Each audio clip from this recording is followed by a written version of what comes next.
You may recognize my next guest as Dr. Max from CBS or NBC. This Cuban native born in Havana graduated with honors from Princeton, earned his PhD from Wake Forest University School of Medicine, and was an NIH postdoctoral fellow at the Rockefeller University. He's earned multiple awards, including 9 Emmys. Welcome, Dr. Max. Hey, Maria. I'm glad And to you're be a here. friend. Yeah. Max, you also met the Pope. I did. I've met the Pope, actually, both of the popes, both Benedict and Francis, because I helped organize and moderate the scientific conferences on stem cells and cellular therapies that were co-sponsored by and held at, believe it or not, at the Vatican. And so that's when we had a chance to meet actually the last, the previous Pope who is still alive, and Pope Francis. So we've done these under their auspices at the Vatican, no less. Wow. And is that after you authored the book? Your book is called Cells Are the New Cure. Right. That was, actually, the book came out sort of in the middle. We've done 4 of the conferences. We're in the process of putting together the 5th one is coming up now at the end of May. Right. I'm coming to that one. I'm holding Dr. Herreri to that. He said assuming that, the coronavirus doesn't blow everything up on us. But we pulled the book out, or wrote the book rather, as a result of a lot of the information that came out of the first 2 or 3 of the conferences, because there was so much information there based on stem cells and then cells kind of writ large, not just stem cells, but other cellular therapies that are really going to change the way I think medicine is practiced in the very near future. It's already happening some, but it's really going to change the way medicine is practiced. Right. On the way over here, I was reading that stem cells are already being explored for the coronavirus, now COVID, or they even changed the name again. Right. COVID-19 is the name that they've given. That's the shorthand that they've given sort of the disease. It's the novel coronavirus something 19 or whatever. COVID-19. But, yeah. And they are going to, there's 80 clinical trials taking place. So they're looking at a lot of different things. For this, the most important thing they need to do really is first contain it and prevention. Vaccine is going to be a ways away still. That's at least a year and a half away for a vaccine. And treatment, they're starting some trials on antivirals, but even that we don't know what's going to happen with that. So there's a lot of stuff that's happening, but we'll see. I'm not sure what's going to happen with the coronavirus. Well, we'll get back to that. Yeah. I want to talk a little bit more about you. You were born in Havana. I was born in Havana, Cuba. Was your father a physician as well? He was. You were a PhD. Right, and my dad was an obstetrician and a gynecologist, and he then came and did some of his training in the States. After he graduated from the University of Havana, he did some of his training in the States, and then decided to stay after. I was born in Havana, but we came to the States when I was only about a year or 2 old. But because my mother worked for Cubana Airlines, we used to go back and forth. All the family was still in Cuba, so we'd go back 3, 4, half dozen times a year. In fact, you asked me to bring this, and I have it right here. This is my original Cuban passport. Wow. I won't tell you how long ago, but this is me as a little infant baby, and I've got more international stamps in this. Wow, I'll send a close-up to Cheyenne Reed later, and I've got we'll more stamps in this passport, I think, than I've accumulated ever since. So. Wow. Well, I had just asked you if you know Liliana Bravo, Jose Diaz-Balart. I mean, you probably we run in. have a lot of mutual. It's all some of the mutual friends. Mutual friends. So, is that what got you interested in medicine in the first place? Your dad? Probably. I mean, I think I always sort of had that interest, and of course, every little boy always wants to kind of emulate their father. But it was interesting. Early on, he said, if I had to do it over again, I wouldn't go into medicine, I think meaning practice medicine as a physician. Oh, interesting. And even as long ago as he was doing it, I think it had to do with the fact that I think he saw some of the early handwriting on the wall that medicine was going to be, there were going to be more people telling you what you should practice, who you should practice it, who you can practice it on, what you can charge for it, and so forth. I don't know how he was able to have that crystal ball to see that.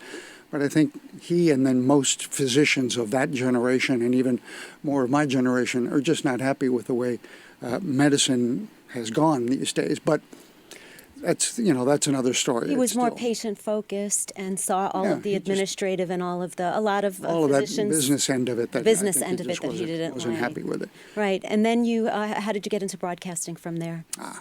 Well, I got my PhD in neuroscience from Wake Forest, and then I came to New York as a postdoc at Rockefeller University.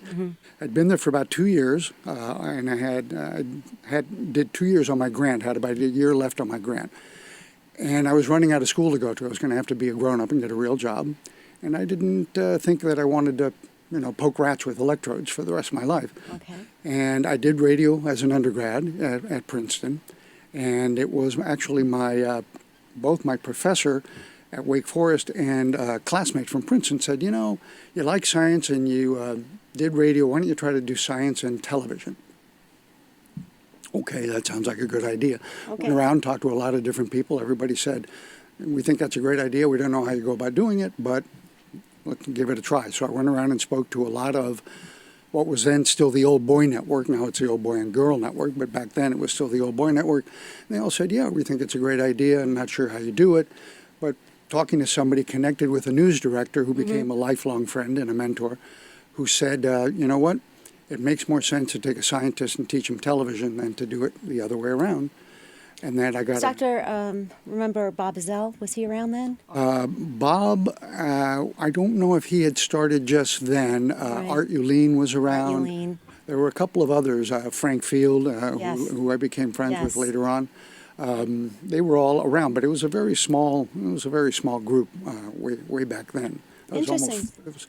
It'll be 40 years in a couple of months. Wow. Believe it or Wow, not, that's yeah. amazing. Yeah, That's yeah, a yeah. longevity award in itself. So getting back to the stem cells, what made you write the book? Why do you think stems are the new cure? Well, let me tell you, cells in general, because I think pretty soon, when you go to the doctor, you're not going to get a prescription for a pill or a capsule or an injection or an infusion of some sort. You're going to get a prescription for a living human drug. A human cell is going to be your prescription. And here's why. Because if you take a drug, a medicine, that for the most part just interferes or works on one biochemical pathway in your body, right? Maybe a couple if you're lucky, but for the most part it does one thing. Cells know what to do. By some estimates, every cell in your body right now has about, I'm trying to remember the number, it's somewhere between 30 and 50 billion chemical reactions every second in every cell in your body. And so if you put a cell in the right environment and turn it loose, it knows what to do. It looks around and goes, you know what, I know how to cure this and how to readjust and stabilize whatever it is that it's doing. So a cell can have multiple effects because it'll secrete hormones called cytokines, and all of that is a way to either get rid of bad things or help heal things that need healing in the body. And now we could probably do a whole entire hour on this, but we have to keep it moving along. But I'm going to have you back sometime to discuss that more in depth.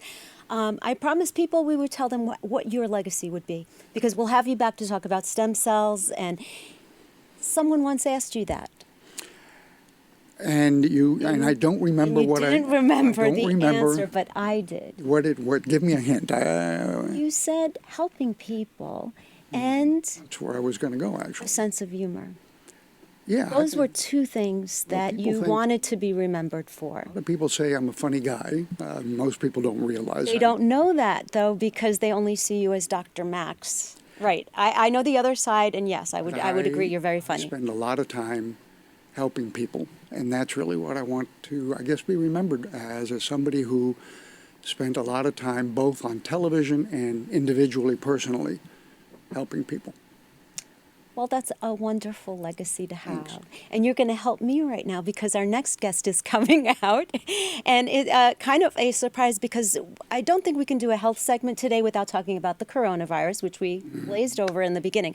But she's going to tell us how traditional Chinese medicine is being used. There are clinical trials going on. So it's not just, let's get you a chair and a microphone. Microphone. Thank you, Cheyenne. Don't want you to drop Thank it. you. There you go. Great. Great, thank you. And I loved what you were talking about. I really did. And also about the medicine. My father was also a physician, and he was old style of really palpating and looking at people and taking their time. Yes, And, old school. And that's really what's missing is You that can learn a lot by patience doing that. Yeah. I remember when Yes. doctors came to the house with the big black bag and they opened it, and if you That's had right, a fever, house calls. yes, house I loved calls. that. I Yeah, we loved used to have that. Doesn't happen much anymore. a sign on the car, doctor on call. Okay, great. Slide Okay. Well, I'm actually really excited to be here. And again, as Dr. Max had said, there is not a vaccine yet. Right. And really, vaccines, what they are alarm systems to tell your body to heal.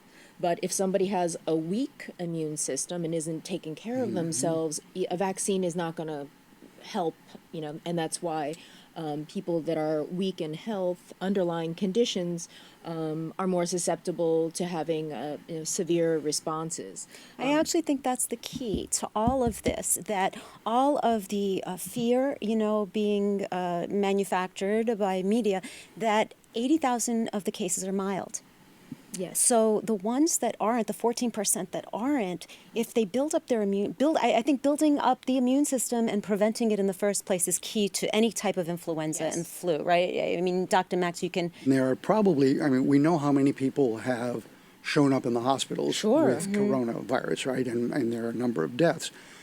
What we don't know, and what is probably the case, is that there are probably many, many more thousands who've gotten sick, and their immune system, as you said, was strong enough to Sure, fight off the yes. virus, so they're not ending up in the hospital or they're not dying. So Right, so a that's strong immune system exactly is good, always, no matter what. always, And so far, the washing of the hands is the best advice, and keeping your immune system strong. But I've never seen. Let's go through Okay. these. What do you have So, here? as I had sent to you some of the information about some of the Chinese herbs that were actually in some NIH studies and were used in conjunction with antivirals for things like SARS and the H1N1. And some of them were, this is honeysuckle. Okay. And that has a lot of properties for like sore throats. And you can actually and you make put that in tea. you can make a tea out of it. It Okay. actually smells great. This is lily bulbs also. That's for like cough, for like dry cough. Oh. These are reishi mushrooms, and there's a lot of research on mushrooms. Mushrooms are considered a superfood. Wow. And anti-cancer properties. Same thing with the mushrooms. Putting it in tea. Yeah, well, and these they can be ground. So these are the large dry ones. Oftentimes they're ground in a tablet, or you can soak it and make it into a tea. Okay. Or often like these things you can actually cook with. This is astragalus, which is also this you might put into more like a soup, or it needs to be kind of Interesting. Disseminated, and that also has a lot of immune supporting properties. I put here also the ginger. Now, ginger is great for stomach problems. Together with something like lemon and honey is great for throat. It's used a lot with nausea. So someone who has underlying illness and difficulty eating, you have like ginger in a chicken soup or ginger tea is going to actually help their digestion. So You basically, see ginger all the time in sushi. Yes. Sushi Oh, yes, restaurants yes. are always getting a little ginger Yes. to help. There's a little Clear bit the of palate. exactly, and actually something like orange peel is also something that helps with like digestion and greasy food. And so you'll see it in a lot of like the cuisine of something like heavy meat, and then they'll Right. have like an orange chicken or orange beef, and it's really Yes. to kind of help with digestion. And then are the these little guys? chrysanthemum. what do you do with that? This is a chrysanthemum is a tea. You make it into a tea. And that also is for like heat or sore throat. Soothes the throat. Really? Yeah. It looks Okay. a little like chamomile, doesn't it? Yes, exactly. So these are the baby ones, and then you can actually find them, and they're actually larger, even sometimes much larger, okay. and it's very sweet. It has a sweet kind of a flavor, and you can smell the honeysuckle. Neat.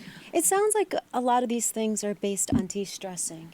Keeping away that fight or flight response that releases all of those negative De-stressing is always a good idea. No matter Right, what. de-stress, exactly. Exactly. The Right? fight or flight. Is there anything actually else? is- The fight, right? Anything else? Cortisol is what I was It's the couldn't think of. cortisol, Yeah, you yeah. want to keep cortisol away. Yeah. Well, it's something that is a regulator, but too much stress, then you have a lot of cortisol, and it's not really Right. helping to reduce inflammation. This looks like ginseng, though. Is it related? This is actually ginger. This is It's a ginger, root. though. Yeah, this is a ginger. It's a root. But yeah, ginseng is also a root. I didn't. I Looks like it, though. Yeah, doesn't yeah, it? similar. They call it like the ginseng would be considered. They call it a man root because it looks It's at the like a little shape. body for Yeah, that. and just as an aside, roots tend to be more tonifying for like kidney. We call kidney energy like your deeper energy. Right. So by the shape, something that's floral tends to be going towards the nose, like the upper part of the body, and then you have so the various parts of an herb will go to particular. They're like a messenger to different areas of the body. Interesting.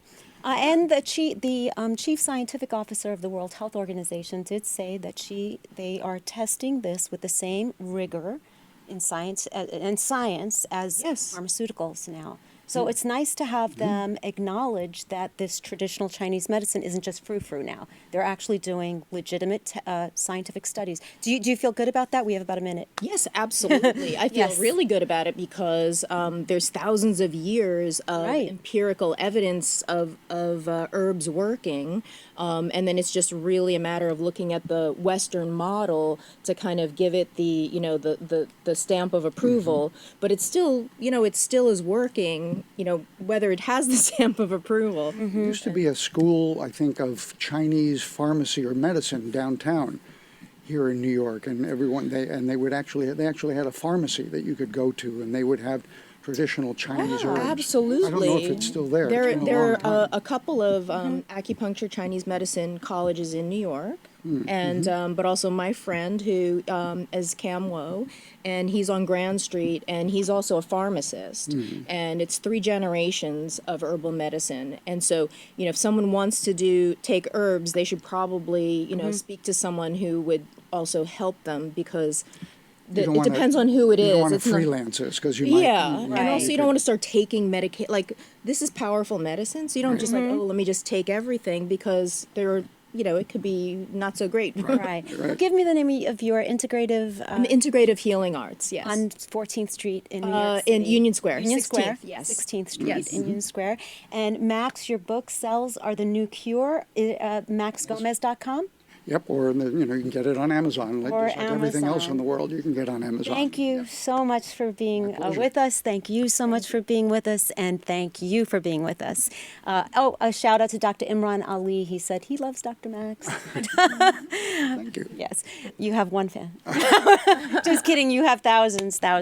Thank you, everyone, for joining us. Be sure to like us and follow us on Facebook, and stay healthy, everyone. We'll see you next time.